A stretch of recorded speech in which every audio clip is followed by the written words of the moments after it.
water sign, Cancer, Pisces, and Scorpio. Kumusta po kayo guys? Okay, so water sign, maraming salamat po sa walang sawang pagsubaybay sa ating mga reading. And sa mga nagtatanong pala kung paano po magpa-private reading, ay iiwan ko na lang po yung link sa atin pong description box below. Okay, so yun, napakalamig ng panahon guys. Ayan o, di naman halata.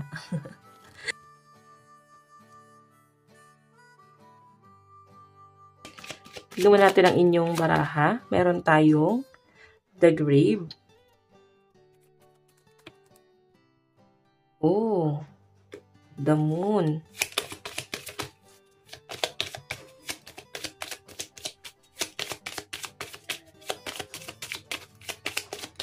Tignan pa natin. The Lady. Okay. Parang mainit ang ulo ng mga water sign. Parang meron na kayo dito water sign na parang binaon nyo na sa limot. Isang tao na parang napaka-sinungaling. Okay? Nakasama mo sa kaligayahan or pwedeng napatunayan mo na etong taong to guys, makakasama mo lang pala sa kaligayahan. Okay? Na-feel mo na parang hindi ka pala niya guys kayang samahan sa kalungkutan. Okay? Na hindi ka pala niya guys kayang samahan sa alam mo yun, sa pinaka mababang sandali ng buhay mo. Kasi guys, yung 8 of Flowers celebration, pero the moon. So, nararamdaman mo na itong taong to guys, napakasinungaling niya, manipulative siya, pinapaikot ka niya. Okay, 9 of Diamond, The Grave. Nakikita ko na yung iba sa inyo, water sign, maaring hindi mo pa rin maitanggi or maitago na meron kang nafe-feel or pagmamahal pa rin doon sa inyong past person. Maaring nararamdaman mo pa rin siya. Okay? Tignan natin. Water sign. Ano pang ipapakita ng inyong gabay, kapalaran? Overall energy.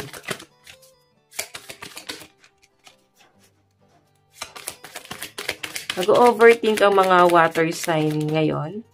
Alam nyo guys, negative tong energy mo na to. I think dyan kahuhugutin ng kapalaran mo. Okay? May malaking changes na mangyayari dito sa pinapakita sa akin. Okay? Meron tayong evidence. Meron tayong blessing. And coach. Okay. So, ayusin natin yung inyong baraha. Water sign.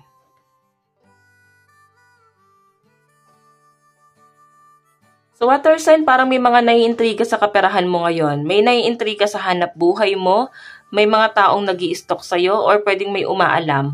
Okay? May nakikita ako ditong energy dito. Water sign, meron kang gustong ma-discover sa sarili mo. Blessing. Kung paano mo makukuha sa sarili mo na maging blessed, no? I think yung iba sa inyo, tinuturuan mo yung sarili mo na maging, parang tinuturuan mo yung sarili mo na maging kontento. Okay? Hayan, no? Ina-advise mo yung sarili mo. May nakikita rin ako ditong energy na maaaring may mga nag-a-advise sa inyo na parang ito para mas mapadali ang buhay, parang ina-advise nila kayo guys para maging masaya kayo. Pero ang problema dito, water sign, hindi mo yun na-appreciate kasi ano ba ang naiambag ng mga taong yun? Bakit kailangan mong pakinggan yung mga advice nila? Kung sa huli, ikaw lang din yung mag-isang magsasuffer. Okay? So, mapapaisip ka dito, water sign, kung ano ba talaga yung intention nila. Kung pure ba talaga or gusto ka lang talaga nilang bumagsak. Pero sa pinapakita sa akin, guys, kasi coach to eh. Gusto ka talaga nilang tulungan. Maaaring ang mga water sign dito na mi-misinterpret nyo, guys, no? Na mi-misunderstood nyo kung ano man yung intention netong mga taong to sa inyo. Okay? So, medyo matigas yung energy na nasasagap ko sa mga water sign. Kasi guys, may mga naiintriga nga sa pera nyo eh. Okay? Nakikita ko rin sa inyo guys na ngayong araw na to, meron kang gustong mangyari, lalo na pagdating sa inyong pera. Okay? Pero gusto mo ng private life. Okay? Tinuturoan mo yung sarili mo na matutong maging kontento. Yun nga, makontento, mag-private life, wala mo lang nakakaalam sa mga galaw mo, parang gusto mo muna ditong mamuhay ng nag-iisa sa malayo. Yan ang nakikita ko rito, water sign. So, I think, Kung bakit nangyayari sa inyo to, kasi dahil dito sa sinungaling na tao na to, sa negative energy na to, sa isang tao na nagpa-trigger sa inyo, nagpa-down sa inyo ng ganyan, naglagay sa inyo sa sitwasyon na nasan ka ngayon. Okay? Kaya gusto mo ng private life, gusto mo ng pagbabago, alam niyo, water sign, niloloko mo yung sarili mo. Ganun yung nasasagap kong energy, no? Kaya mong maging masaya sa sarili mo, pero hindi mo kayang bitawan yung mga bagay na meron ka. Okay? Na nagpapabigat sa inyo. Kasi ang alam mo dito, water sign, ito yung blessing mo eh. Okay? So, tignan pa natin. Water sign. Pagdating sa inyong finances and career, so, yun guys, sasabi ko na bang lucky number mo is 8, 32, and 29. Meron tayong luck, finances and career. Meron po tayong seduction but in reverse.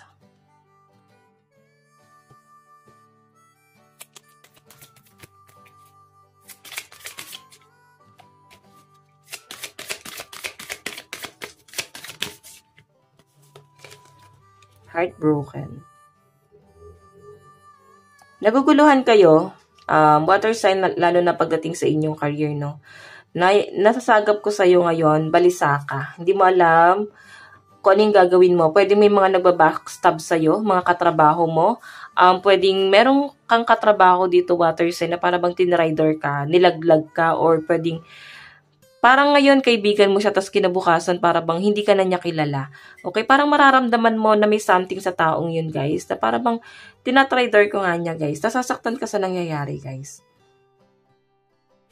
O yung iba sa inyo, water sign, pwedeng na-inlove ka sa katrabaho mo. Kasi seduction, tukso to. Pero, pinigilan nung iba sa inyo, no? Water sign, na matukso doon sa taong yon. Okay, may nakikita ako dito, guys, maaring mag-resign na lang din yung iba sa inyo, water sign, or kung matagal ka ng resign, pwedeng gustong mong magkaroon ng changes. Pwedeng meron kang ide-demand sa trabaho mo, pwedeng mataas na sahod kasi matagal ka na eh. Okay?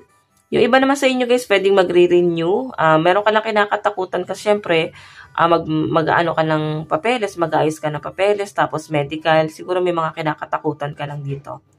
Okay, so tingnan natin, guys, pagdating naman sa inyong love life.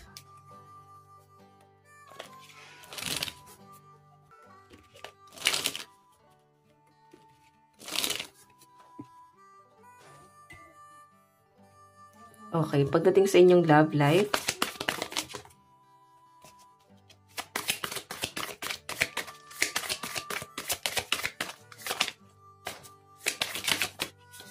meron po tayong soulmate. Oops. Meron tayong seduction, heartbroken. Ayan, sa sinasabi ko na nga ba dito, water sign eh. Madali kayong matukso. Water sign. Layuan mo tong tukso na to kasi dito ka nasasaktan. Ayan no, flirt to eh. Sa pinapakita sa akin, water sign, hindi mo kayang alisan tong tukso na to. Okay? Sa pinapakita sa akin, pwede kasing soulmate mo siya. Yun nga lang, guys, nasa komplikadong sitwasyon kayo. Pwede kasi, guys, na itong person na tinitignan mo ngayon ay committed na sa iba. Or pwede wala talaga kayong label kasi nasa landian lang kayo, guys. Eh. Parang piniflirt ka lang niya. Wala kayong label pero may something. Parang friends with benefits. Okay? Nasasaktan ka dito pero hindi mo kaya magreklamo. Kasi hindi mo naman alam kung ano ka. No? Hindi mo alam kung ano bang role mo sa buhay na tong taong to, guys, no? Hindi mo masabi sa kanya na nasasaktan ka. Okay, o pwedeng siya to. So, water sign, sa pinapakita sa akin dito, pwedeng may mga tinitingnan ka dito na mga nangyari na sa past, nakukumpara mo sa nangyayari ngayon sa kasalukuyan. Okay, so tingnan natin. Pwede kasi, guys, may mga pinanghihinayangan ka sa past. Tingnan natin ang inyong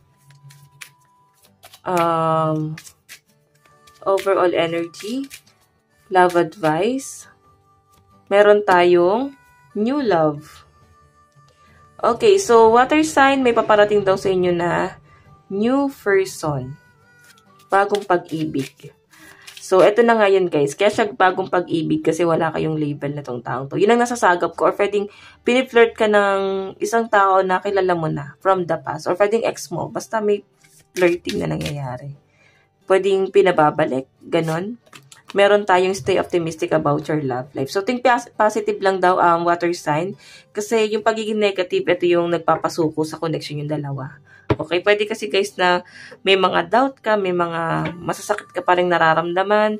Ang pwedeng naiisip mo na putulin na lang, no? Kasi nga, parang feeling mo, wala naman atong patutunguhan. Okay, nakikita ko yung pagiging matyagaan ng mga water sign. So, tignan natin advice. Meron tayong go deeper.